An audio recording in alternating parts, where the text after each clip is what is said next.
United USA.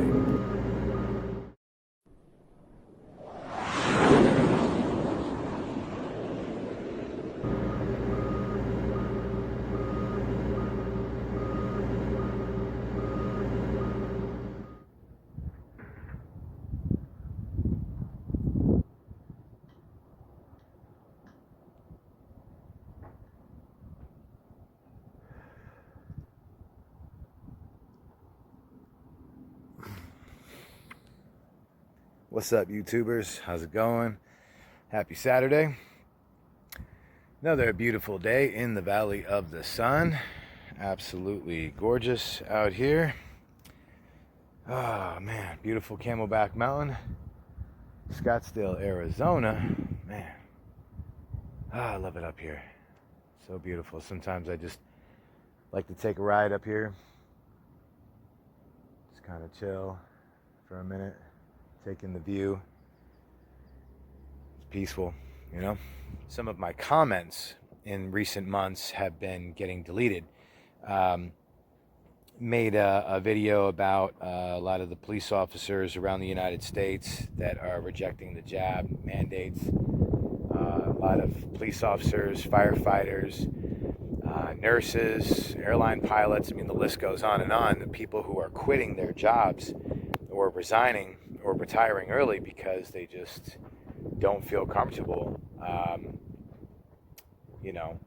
putting a foreign substance into their body that they don't really know what the short or long-term health effects are going to be.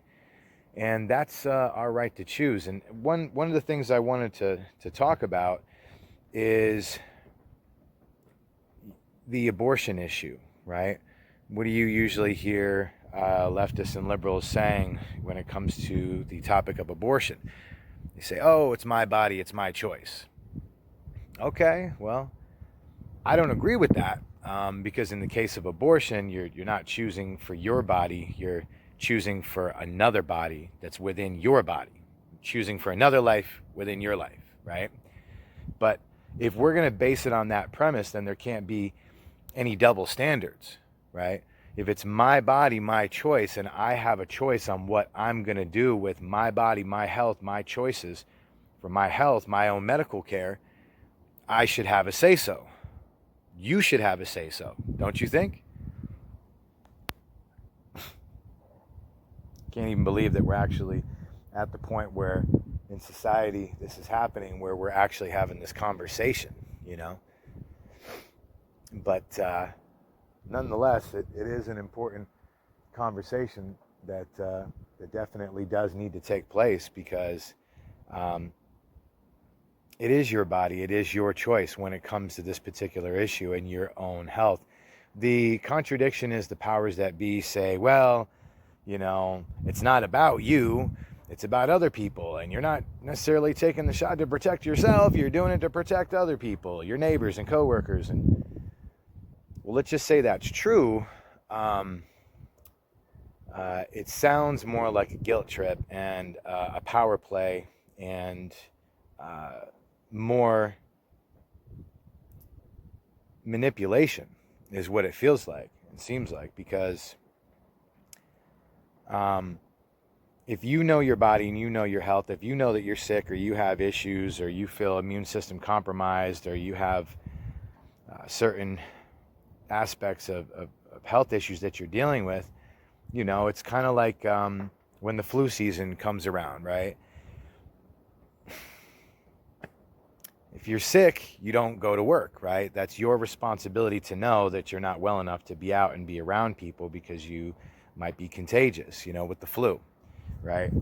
And one of the things I think is really interesting, a statistic that's been around for quite some time, is actually the fact that we have a flu shot, right? And we've had a flu shot for decades now. And it's not funny, but it's crazy to say that, when you're kind of in a situation where you kind of look at the simplicity of every year, you see CVS, Walgreens, all these different companies, they promote the flu shot and say, oh, get your flu shot now. And it seems like, last year they were offering to give it away for free. I made a video that showed a flyer that I had got at my house. And basically that flyer was saying that there was a bunch of different clinics that were doing free flu shots. What's really interesting about that is the fact that if you can, now you can check these statistics online, okay? YouTube monitors, you can check and see the fact that on average, between 40,000 people and 60,000 people in the United States die from the flu every year. And we've had a flu shot for decades. So for the powers that be to say that they want to eradicate this thing they call the cerveza sickness, how are you going to eradicate it? Oh, well, we're trying to get herd immunity. If we can get 70, 80% of the population jabbed, well, we can, have this and that and have a level of immunity where the rest of the population will be okay. Well, what about myself if I know that I have antibodies, my immune system is strong, and I know that I'm good? This whole last year and a half, I mean, what has it been? Since, March of 2020 is when they told us, that, oh, okay, here's what's going on. We got to do 4 weeks lockdown to slow the spread so that the hospitals aren't overwhelmed and this and that and whatever. Long story short, what I'm seeing is they keep moving the goalpost. First it was don't wear the mask, and it was wear the mask, and it was wear 2 masks. Then it was like, well, it doesn't really matter. But then, well, it does. It matter. And then the CDC is recommending this or that. So it was all about following those recommendations, And I think it kind of got to a point where most people kind of realized that they didn't want to be in a situation, where they were going to be exposed to something that could have been harmful. Now we look back, and I can tell you I've been shaking hands with people, shaking hands with strangers. When this all first happened, I was probably washing my hands like 10 times a day. On average, I still wash my hands a few times a day. That's just good hygiene, But I've been talking with people. I've been in close contact with people, shaking hands, meeting people, going into the stores without a mask. I think I probably only wore a mask in the last year and a half, maybe like, I don't know, 40, 50 times maybe in a year and a half, right? Do the math. There's 365 days in a year. Add another 180 days. It's like, and over 500 and something days, I've only worn a mask less than 50 times approximately. Coming and going, interacting with people. Earlier in the year, I had kind of like a chest cold, or like, the kind of nasal stuffy nose, kind of like scratchy throat, lasted for a week. I was good, But I should know my own body, and I should be able to choose and know whether or not I'm well enough to be able to interact in society. But when it really comes down to seeing how much I've been interacting with people and not wearing a mask, I go into the store every day. I'm around my coworkers every day in close proximity, shaking hands, bumping elbows, and I'm good. Shouldn't have to have my government telling me what to do. And I made a video yesterday that showed the clip of after Biden got elected. He was already president-elect in December of 2020, right? This is after the November election. And long story short, he had said, I don't think that, mandates should be, and I am not going to demand that there be, a mandate. And now here we are, right? 10 months, 11 months later almost. And here we see that President Biden is trying to mandate, or is mandating, vaccines for certain federal workers and first responders, hospitals, law enforcement, firefighters, federal workers, government work, you name it. And it's just so crazy. Not that Joe Biden has any credibility in the first place, because he doesn't. But I think when it really comes down to it, I think that most people, realize that it's to have an all-out mandate to force someone to take a shot, regardless if it was this or that, my question is to everybody, wouldn't that still qualify as a violation of your civil liberties, your constitutional rights? And that's the question that I propose. That's the question I'm asking myself. I'm asking everyone else.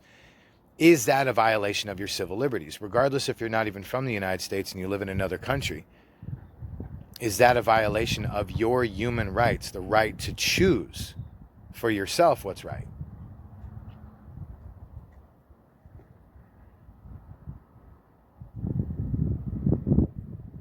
I think that's a question that everybody needs to ask themselves. But more importantly, where do we go from here? And how far is this going to go? And I talked about this, when this all first started. And I said, oh, this is just the beginning, ladies and gentlemen. Believe me, before you know it, there'll be mask mandates, vaccine passports, papers, please. Show us your papers. Now, you look at a state like New York, you freaking got to show your vaccine card to go into a restaurant. Doesn't feel like freedom. Doesn't feel like America when you're being asked to show papers just to simply go in and wine and dine, have something to eat with friends or family. It's crazy.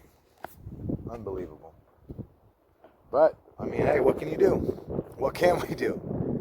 Well, the one thing I'm going to do, like I've said before, is I'm going to continue to share information, and I always will. So, thank you so much for tuning in. Please be sure to like, share, and subscribe, and I'll check you on the next video.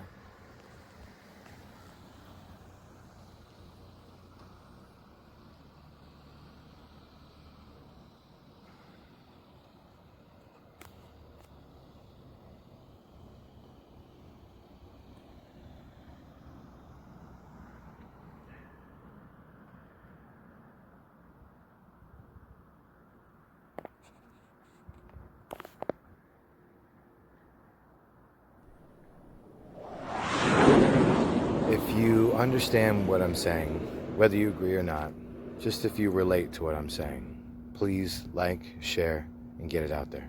Thank you.